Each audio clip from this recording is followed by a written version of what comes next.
Hello everyone, Neil Tappin here from Golf Monthly and welcome to the London Club and this video on the 6 rules most golfers do not know.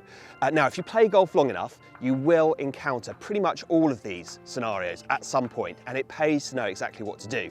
Now the advice in this video comes courtesy of Jezz Ellwood. He'll talk you through what you can and what you cannot do in all of these different positions around the golf course. And now of course if you have any questions or comments about any of the things that we're talking about, please do leave them below and we'll get back to as many of you as possible. But let's get started now looking at the 6 rules most golfers don't know.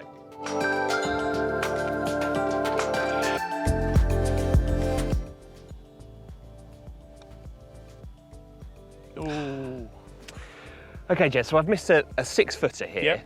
Yep. For my par. Bogey on the 13th hole here on the international course at the London Club. I'd quite like to have a little practice and have another go at that. Yeah. Can I? Yes, you can, as long as you're not unduly holding up play. There's no one in the fairway behind. No. So that wouldn't be a problem here. You wouldn't have the honour on the next tee, so you don't need to rush up there, so you can have another go at that putt. The rules of golf during a round allow you to practice in a very limited way. Right, so I can practice my putts.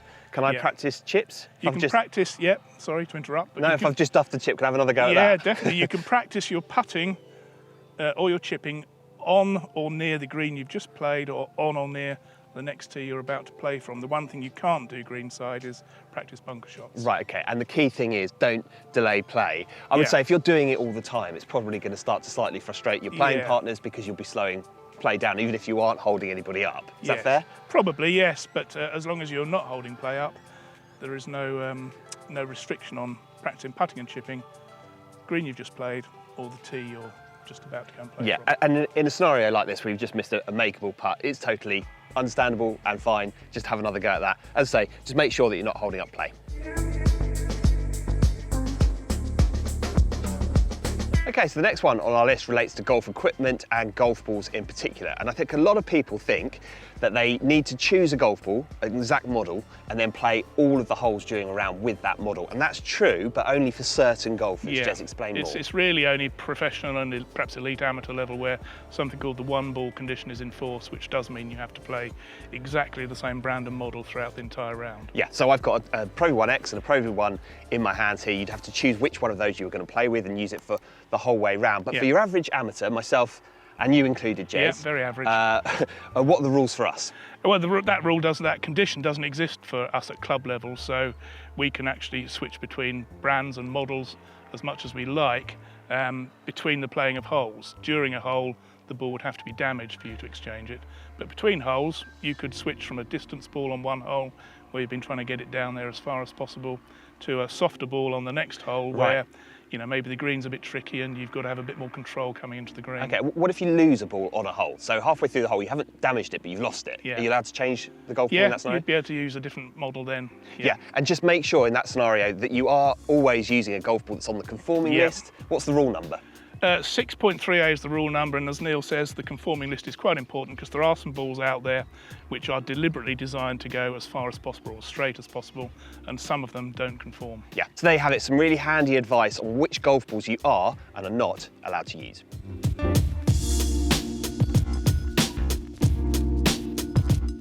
Okay, so this one is all about moving your golf ball accidentally. And there are some circumstances on the golf course, Jez, when actually you're penalised and some when you're not penalised. Let's start with the first one. So let's say your golf ball's in here. My golf ball is in here. I can actually see it. But the rough is so bad here that in order to find it, you're probably going to be swishing around with your feet and your golf club. What happens if you accidentally move it in that scenario? Okay, well, in that scenario now, from 2019, there'd be no penalty for moving it. There would have been before. Right.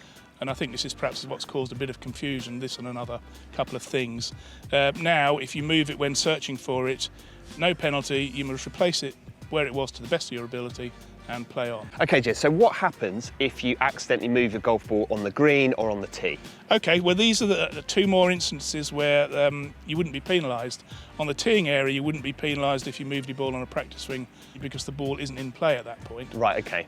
So you would just tee it back up and play. On the putting green, it's now the case that if you move your ball accidentally or your ball marker, there's no penalty. You replace whichever one of the 2 it was and play on without penalty. Right, okay. But Yes, but those are the scenarios when you don't get penalised. What are the scenarios where you do? Okay, well, the scenario where you do get penalised is if you're in the general area or a penalty area, in the rough or the fairway, and perhaps you move your ball on the practice swing or absent-mindedly walk into it while you're going to get a club.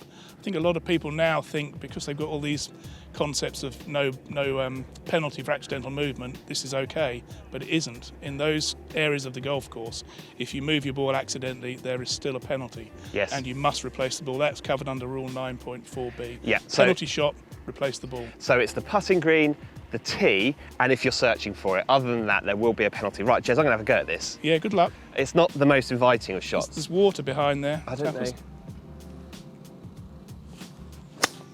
Oh, get down. Oh, that could be.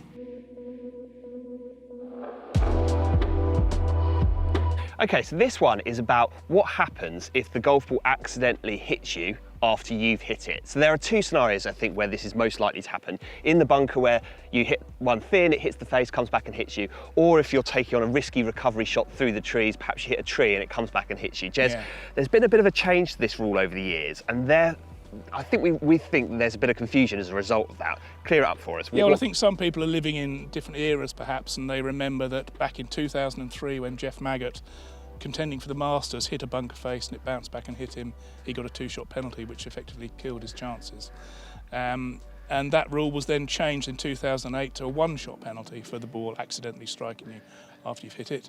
And then in 2019, with the latest revisions, it's now no penalty. So the rule has evolved significantly over quite a short period of time. Yeah, there you go. It's really important to know. So there might be some people out there that think that there is a penalty. If somebody tries to add a penalty to your score in that scenario, you can inform that actually in 2019, that rule changed and there is no penalty if the ball accidentally hits you after you hit it.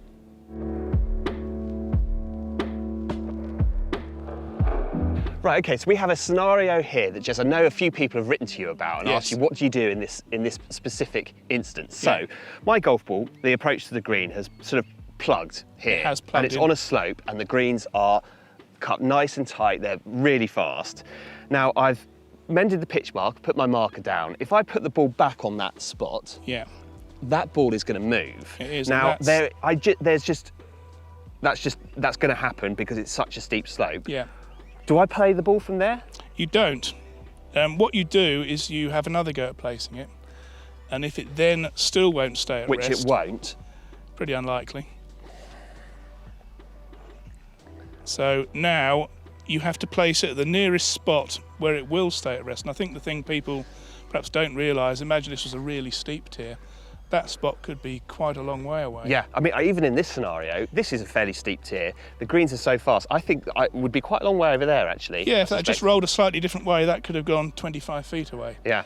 And of course, it may stay at rest here halfway down the slope because it wouldn't have the same momentum. You just don't know. You've got to find the nearest spot where it will stay at rest, not nearer the hole. Yes. And when you're on the green, that can be on the green or in the general area, so it could be in the fringe. And I think, you know, sometimes, not in this particular instance, but the angle might be that you end up being able to place it on the top tier and get in a bit of a lucky break. If the green was a bit further behind me. There's more green over there, and that was the nearest point where it would stay at rest rather than 25 feet down there. You could have a bit of a lucky break and end up with a single tier putt rather than a... Interesting. Yeah. So in this scenario, I think my nearest spot would be about here because that's the fringe. Right. If that's staying at rest, then, and that is your nearest point, then that ball would now be in play. And play on. And play on, yeah.